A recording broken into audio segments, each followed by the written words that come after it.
Dr. Deshaun Nix is a former candidate for City Council District 7.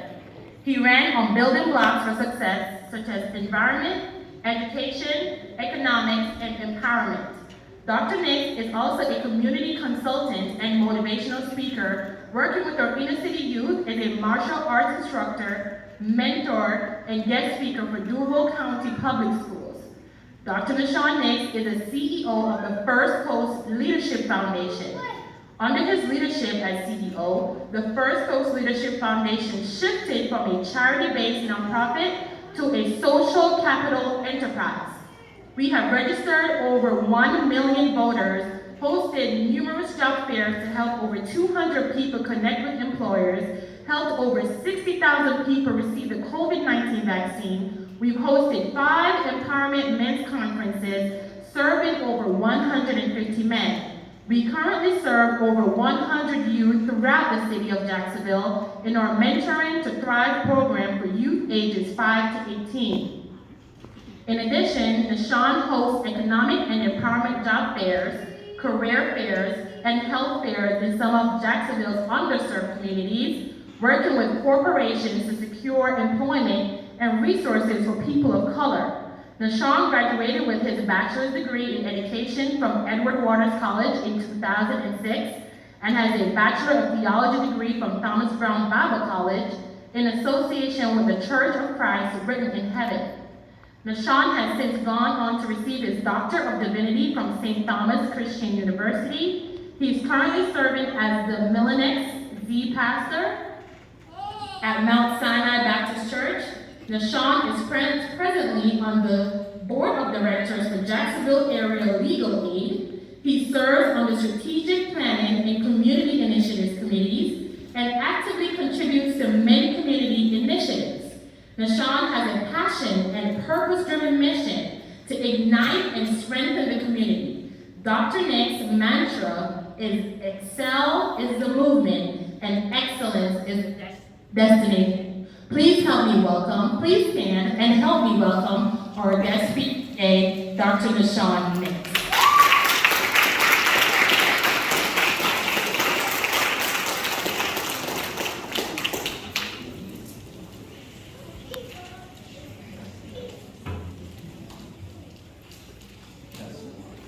I'll get just a little bit more volume, please. I stole this from one of my big brothers, Pastor McDevon Knight. If you're happy and you know it, clap your hands.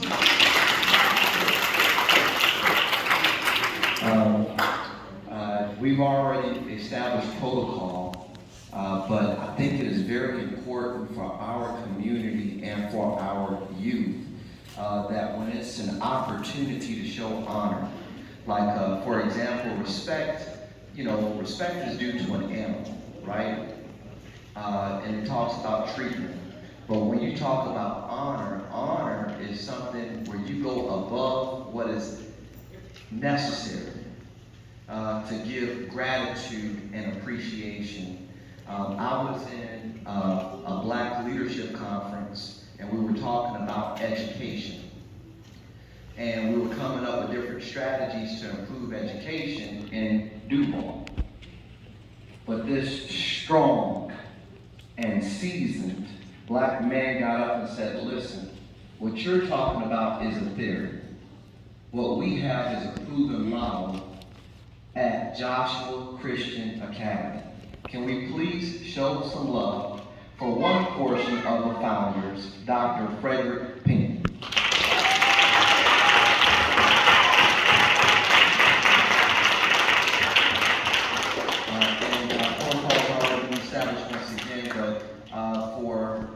In Africa, for queens, they use the term Candace. And Candace was like a crown that went from one generation of Black women to another generation of Black women. But you had to show that you were, it's like a rites of passage. They didn't just give it to you, you had to earn it. And basically, for your executive director, can we please show some love for Pastor Lisa Harris?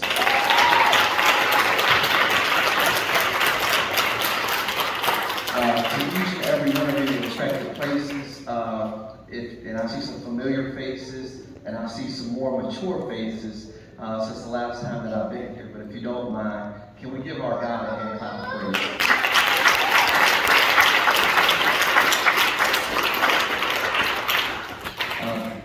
And basically, one of the things I like to share with folks is that where we are, right? You don't have to leave where you are to have a great life. You know, you can have a great life right where you're at. And some folks, and I don't know you well enough to even talk about you, so please understand I'm not trying to put anybody down. For example, for adults, they will say, oh, I can't stand the south side, so they move to the north side. I can't stand the north side, so they move to the east side. They can't stand the east side, so they move to the west side. I can't stand this school, so I'm going to move to another school. I can't stand that school, so we're going to move to another school. But every now and again, we have to do a personal examination. And I believe that you are in the right place at the right time to give our God some praise.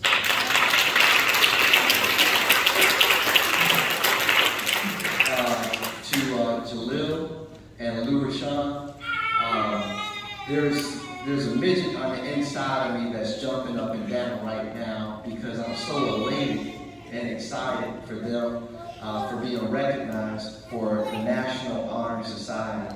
Can we please clap it up for our honorees one more time?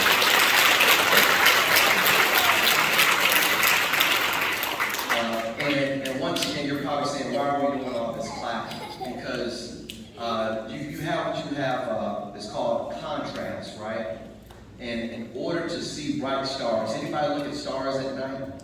Anybody ever look at stars? All right. So I got a witness, right? And in order to see those stars, it takes a lot of darkness, right? And that's what makes that star pop. That's what makes that star shine, right? That's what puts that ambiance out, is because all the darkness around it. And for some of us, we have been cast out, we've been counted out, we've been dropped, we've been forgotten, we've been left out, we've been left behind. Some of us can't catch up, and it seems as if all hope is lost. But the good news is that there's still a bright spot, there's still a bright star, there's still a God that's still on our side, and that's why we clap it up. That's why we celebrate peace, success, because what they do is they let us know that this is possible. This is possible in my family. No, we ain't got to go to somebody else's family. We ain't got to go to the other side of town. We ain't got to find out what somebody else is doing. It's happening right here. It's happening right now. And whenever they feel like giving up or throwing in the towel, they know that we're right here and we're still cheering them on. See, what we get caught up on is that we see individuals. The African proverb says that if you want to go fast, go alone. But if you want to go far, go together.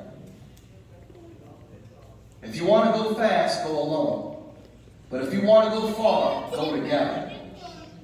And that's how we change our communities. That's how we change our families. That's how we change our city. Is we come together so we can go far. So when we do this again next year, we won't see 2, we see 20. Amen. Thank you. I got a witness. Thank you. Thank you.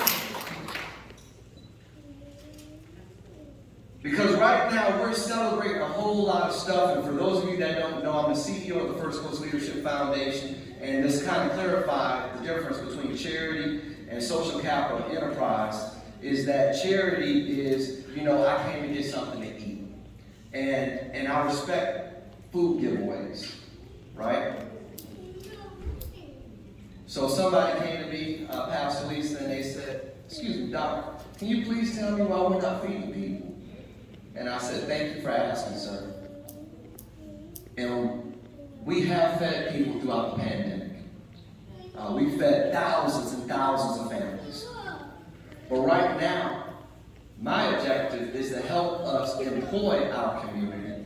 And if people have a job, they can go to the store and they can buy their own food.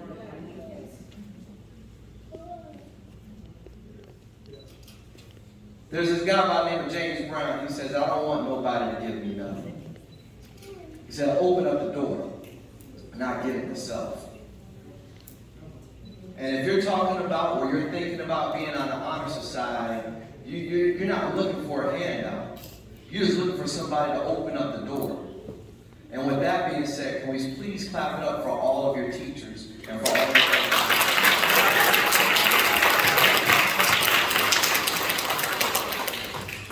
Why are you studying like this? Because I'm trying to get on the honor society. Why are you in school every day? Because I'm trying to get on the honor society. You're typically late, but you're here before time because I'm trying to get on the honor society. I got to do this for me. And the thing is that we've been sold a bad bill of goods. And what that means is we've been bought some stuff that we thought was right, but it was already expired. This guy by the name of Ignatius, he says, if you show me the boy, I'll show you the man. To flip it around, if you show me the girl, I'll show you the woman. And what he's saying is that where you're at right now, the challenge is that a lot of us are trying to be something that we're not, instead of being who God has called you to be. And inside of you is the spirit of excellence. And what happens is we have so many competing forces that are trying to get us off of excellence and get us off the right track and get us on the wrong track to where we can't even encourage each other to do the right thing. So we surveyed over 100 youth ages 12 to 18 in 32206. That's the zip code, 32206. Pastor Frederick, out of those 100 youth, they said their number one concern was death and dying. Number 2 was making money. Ms. Gray, number 3 was police interactions and police brutality. So I called town hall. I got the sheriff's office, Department of Juvenile Justice. I got state attorneys. I'm like, who gave you that authority to do all that? I said, well, listen, I'm telling you what these kids are saying in real time. Y'all trying to do case studies and bring all these people in our city to put our taxpayers in all these case studies. I got the youth right here. This is what they say they have a concern with. Let's counter this. We ain't got to wait 10 years. We ain't got to wait 5 years. We can get this together right now.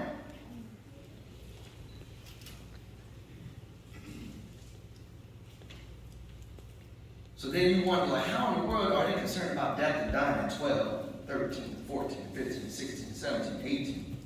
Your life ain't even started yet. But when you look at the number 1 and number 2 song pertaining to hip-hop and rap, anybody ever heard of beatbox? Oh, 1 person, 2, 3. Only 10 people heard of beatbox. Anybody ever heard of Spot on God? Okay, slowly coming up. Bring it down. Hit him in the head. Or hit him in the spine and knock his dreads off. All right. And it's okay to laugh and to get. I'm going somewhere with this. Anybody ever heard of Young and Ace?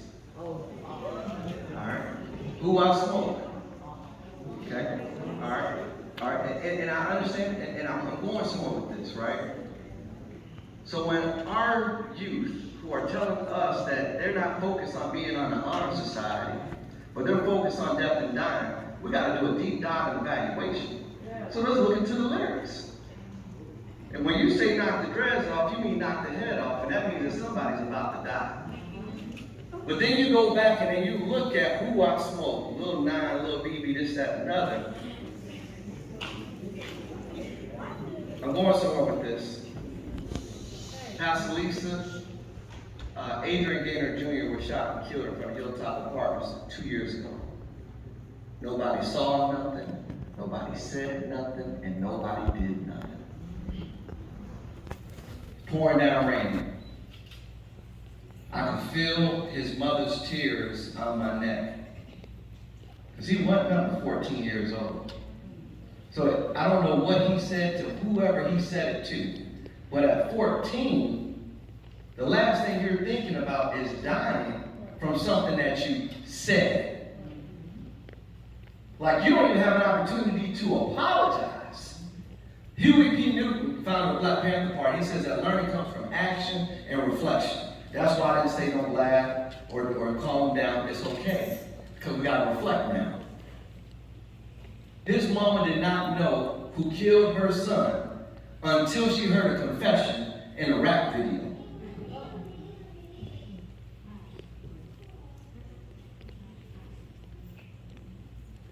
They say, who is typically the underserved? Because there's one doctor out in LA. He got tired of saying black kids and black youth. He got tired of saying it. So he found another way to get the government in California to put some money and some programming behind stuff that y'all doing right here at Joshua Christian Academy. So what he had to do is he had to break down underserved. And when he broke down underserved, he did three things. He said, okay, I can't say black. So what can I say?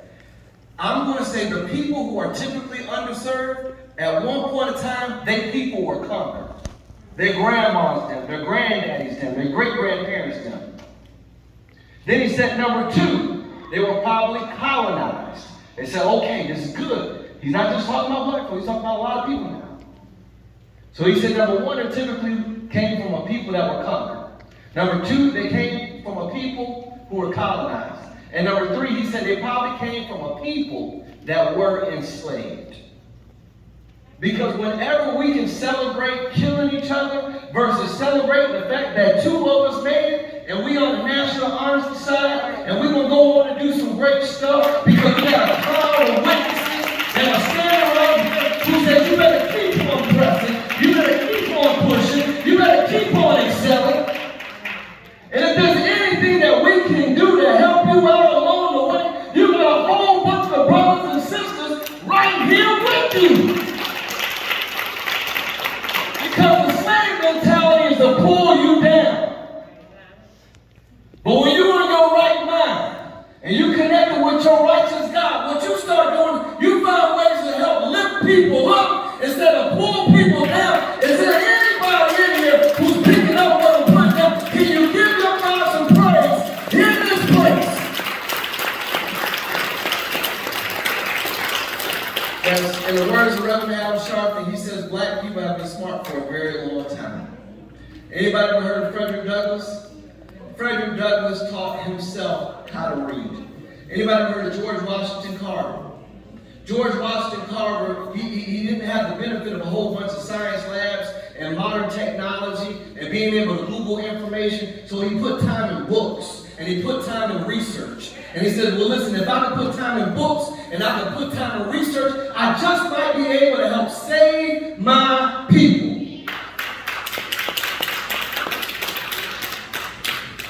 There's this guy by the name of Dr. Ben Carson. When he was in college, he told his college professors, listen, I hear what you're saying, but I ain't really learning nothing. Let me teach myself, and I come here to take my test.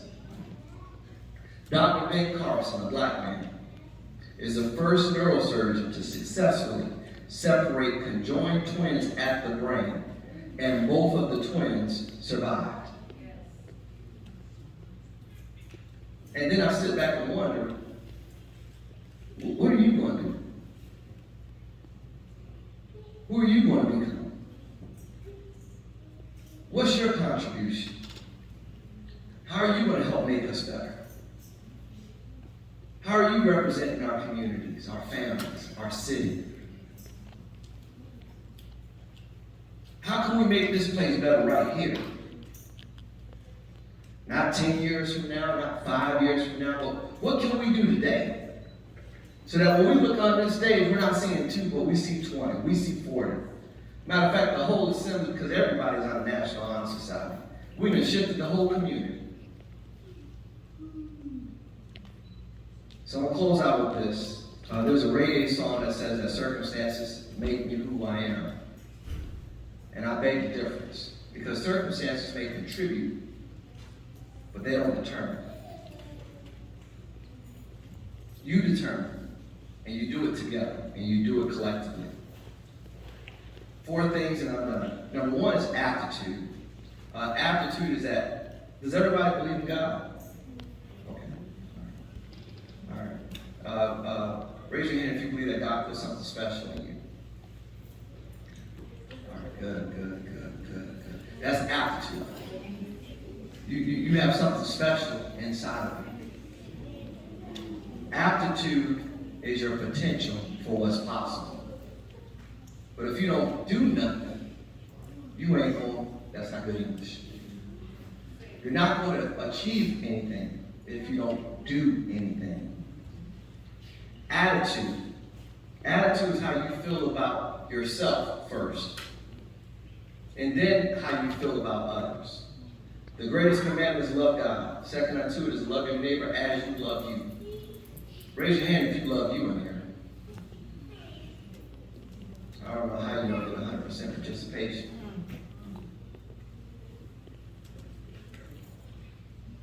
Because not only do you gotta love you, but you gotta love what you can become. Number one is aptitude. Number two is attitude. And number three is academics. The Bible teaches us to study to show ourselves approved. A workwoman, a workman, a student.